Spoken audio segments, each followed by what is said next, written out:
ষষ্ঠ দিন যখন রাজা ভোজ আবার সিংহাসনে বসতে চান, তখন ষষ্ঠ পুতুল রবিবামা তাকে বারণ করেন এবং একটি বিক্রমাদিত্যের গল্প বলতে আরম্ভ করে। বিক্রমাদিত্য তার রাজমহলের ছাদে দাঁড়িয়ে ক্ষিপ্রা নদীর দিকে দেখছিলেন। তখন বর্ষাকাল ছিল, নদী ভর্তি ছিল। তখন তার নজর একজন পুরুষ, একজন মহিলা ও একটি বাচ্চার উপর পড়ে। তাদের বস্ত্র ফাটা ছিল।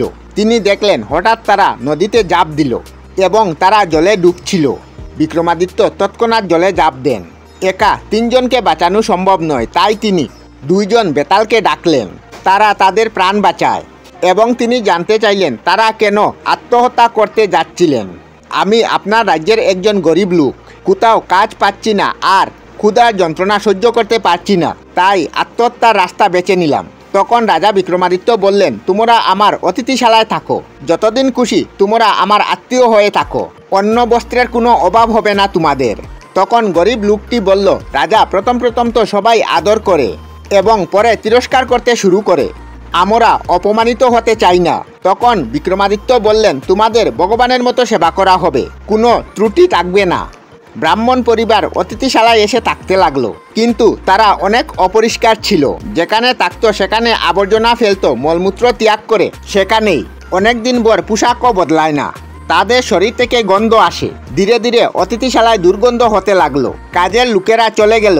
বিক্রমাদিত্য নতুন মানুষ পাঠান, তারাও সেখান থেকে কিছুদিন পর চলে যায়।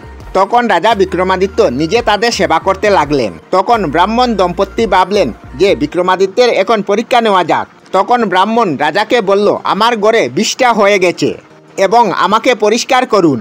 তখন বিক্রমাদিত্য একটুও সময় নষ্ট না করে পরিষ্কার করে দিলেন তাদেরকে।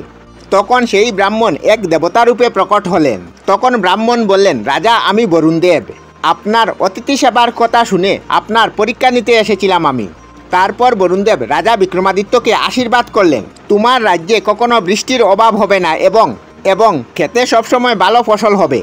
তারপর পুতুল তার গল্প শেষ করলো। রাজার দিকে তাকিয়ে বলল, তুমি কি এমন করতে পারবে? রাজা একটু চিন্তা করলেন, তারপর বললেন, আমাকে বিক্রমাদিত্যের গল্প থেকে আরও অনেক কিছু শিখতে হবে। পুতুল খুশি হয়ে বলল, রাজা, তুমি সত্য কথা বলেছ। তা বলে ষষ্ঠ পুতুল আবার পুতুল হয়ে গেল।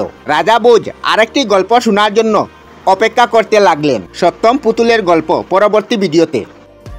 আমরা আমাদের চ্যানেলে সব ধরনের ভিডিও আপলোড করি, যেমন ব্লগ, নিউজ, কুকিং ভিডিও, ধার্মিক আলোচনা ইত্যাদি।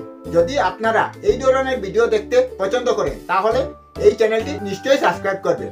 আমি আপনাদের সাথে বিদায়ক না, আজকের মতো বিদায় নিলাম। আর ভিডিওটি ভালো লাগে লাইক, শেয়ার ও কমেন্ট করবেন। ভিডিওটি সম্পূর্ণ দেখার জন্য অশেষ ধন্যবাদ।